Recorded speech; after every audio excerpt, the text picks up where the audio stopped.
All right, we got the thumbs up. Call the meeting to order. Stand for pledge of allegiance, please.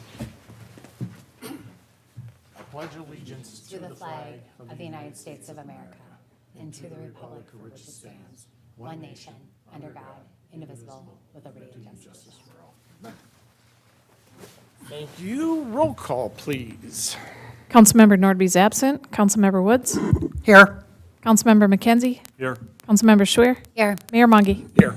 Thank you very much. I have a motion to adopt the agenda, please. So moved. So moved. Councilmember Woods. Second. Second, Councilmember McKenzie. All those in favor say aye. Aye. Thank you very much.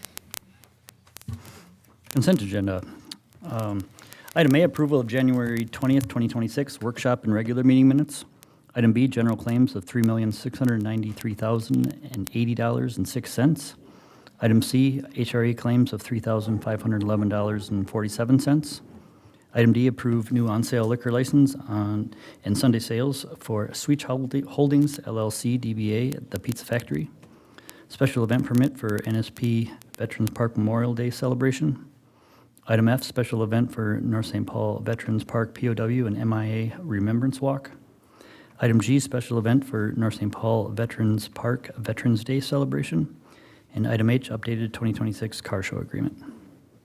Thank you very much. Would anybody like to pull any at this time? If not, can I get a motion, please? So moved. So moved. Councilmember McKenzie. Second. Second, Councilmember Woods. All those in favor say aye. Aye. All right, thank you very much. Next is meeting open to the public. John?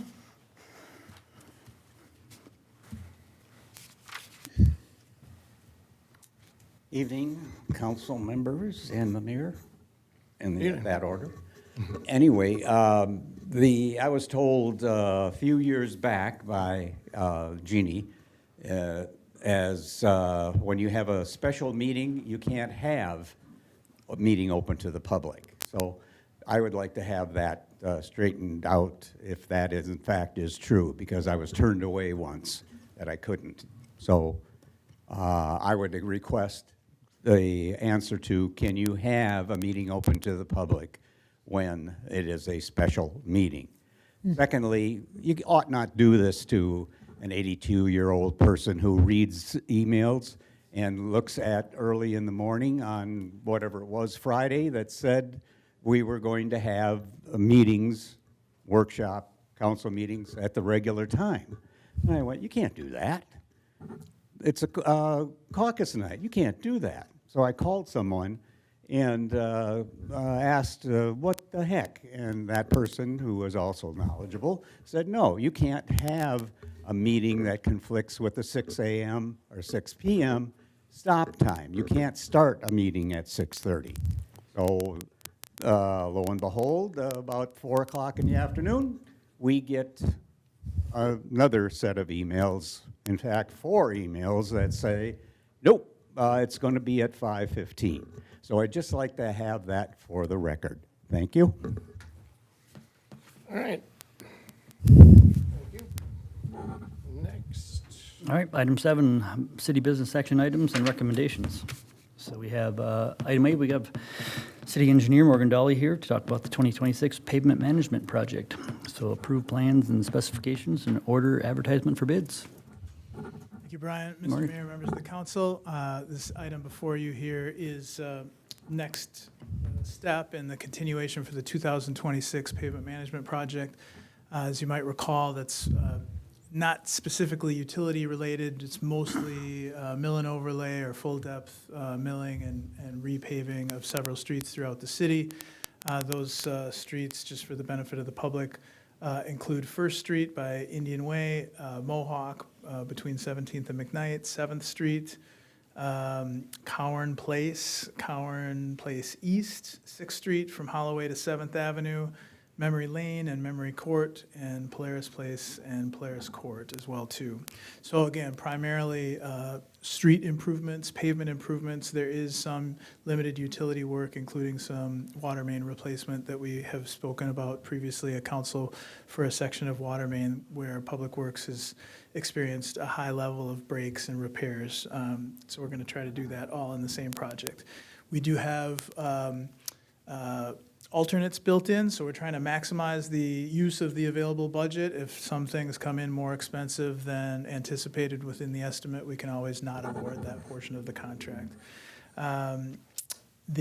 Everything right now, according to, in aggregate, how it compares in terms of the most recent engineer's estimate compared to what we have in the capital improvement plan, is within the available budget, so that is good for now. We'll see what the bids come in. We're anticipating opening those bids based on, if you guys authorize the advertisement for bids, we should be back in front of you, second meeting in March, I guess, at the latest, it would be the first meeting in April to potentially review the bids with you and look at awarding a contract for construction, which would be primarily the main part of the construction season, May, with completion, hopefully, with respect to schools and that sort of thing, by about Labor Day is what we're hoping for.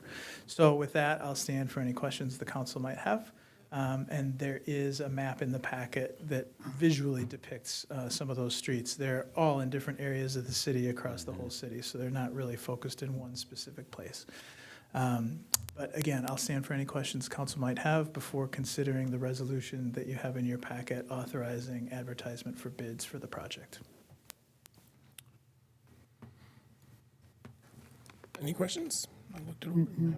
Most of them will, like the one on First Street off Indian Way, that First Street was put in probably in about 75, 76, somewhere in that range, so it's probably 50 years old already. Now, is that road need a lot of underground work, or is that been pretty good shape? Most of these are, Councilmember McKenzie, Mr. Mayor, so most of these roads are not candidates for like a subcut, subgrade correction. If we do have some soft spots that we're noticing during the project, we do have some contingency quantity for some soil corrections, just in case. We don't want to pave over something that we can fix while we've got it opened up. Yeah, right. But primarily, all of these streets are full depth mill, so we're grinding out all of the old asphalt and then keeping the base as is, maybe some minor touch-ups, and then paving it back up. Asphalt mat is Okay. what our. Yeah, that one actually has curbs. I think it was done later than that. That one, the Indian Way doesn't even have curbs. It has the Right. blacktop curbs built. Yeah, yeah. Right, right. Yeah. Well, we're chipping away at it, aren't we? We're making some progress, and this makes use of not only the capital improvement plan budget for this project, but also on these even years, we combine that maintenance overlay budget, which is approximately $400,000. And then Public Works uses that $400,000 during the odd years on their own, just to continue making progress. So yeah, I don't know what the exact mileage is, but the goal here is to maximize those dollars to cover between both the Public Works maintenance overlay efforts and then on the every other year process, these little bit larger efforts to hit more streets and focus mainly on the pavement. If we do have some issues from a utility standpoint, we'll consider them, but they're typically not automatically considered in this type of project. We usually try to address those from a full reconstruction project, which would be usually the odd years, like what we saw last year primarily in the Casey Lake Park neighborhood. Yeah.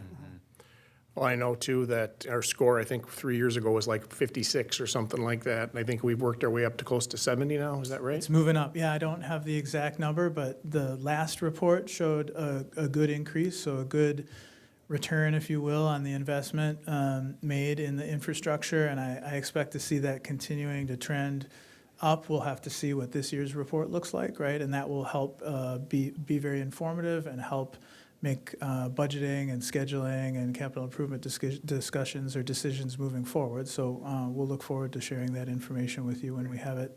Probably mid to late summer is usually when that's available. Good. Well, we're taking a good bite out of it, so appreciate it.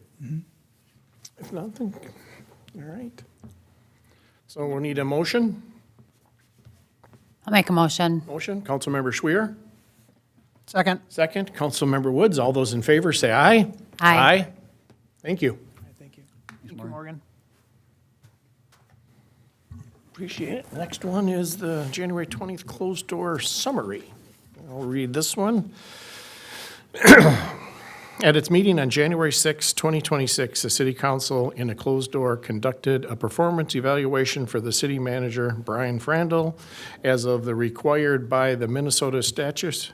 Statute, thank you. I got in trouble when I got home. First thing my wife said, you said statute, so statute. Section 13D.05, Division 3A. And its next meeting, the city council shall summarize, which is what I'm going to do here, to the conclusion of it. Mr. Frandl is respected, trusted, and supported by the city staff. Mr. Frandl's performance meets or exceeds expectation. The council concludes that Mr. Frandl is providing excellent service to the city residents and is working earnestly for the good of the city of North St. Paul. Thank you. Appreciate it, Brian. Thank you. Brian. All right, next up is reports from city manager and departments. So we had a staff meeting today. Electric has filed their distributed energy report for the year. We are up to about 29 solar customers now on our system. Quotes have been received back for this coming spring and summer directional drilling projects for moving overhead lines to underground. Crews are out busy tree trimming and doing system mapping updates. Tree trimming this time of year is really important for reducing damage during the summer storms.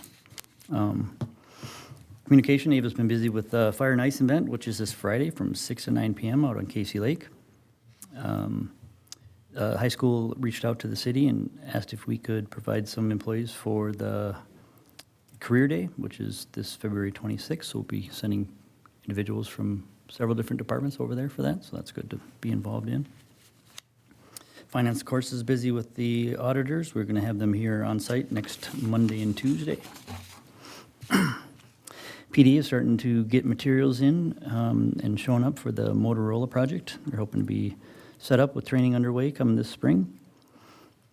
Public Works is, it's like the trusses are being set, the last of them, working on the student-built house. Still doing lead service line inspections, doing that Mondays and Fridays, still getting a lot of them coming in. The 2 water main breaks that we recently had have been patched and ready to go on the county roads. They're also doing ongoing tree trimming over the roads and getting rid of some of the snow piles that had been building up around town. Fire is, police and fire participated in the Polar Plunge over the weekend. They raised over $2,000 for Special Olympics. That's nice. The contractor Electric Watchman's been busy here the last week and a half working on running the wire for our new door lock systems that's getting installed.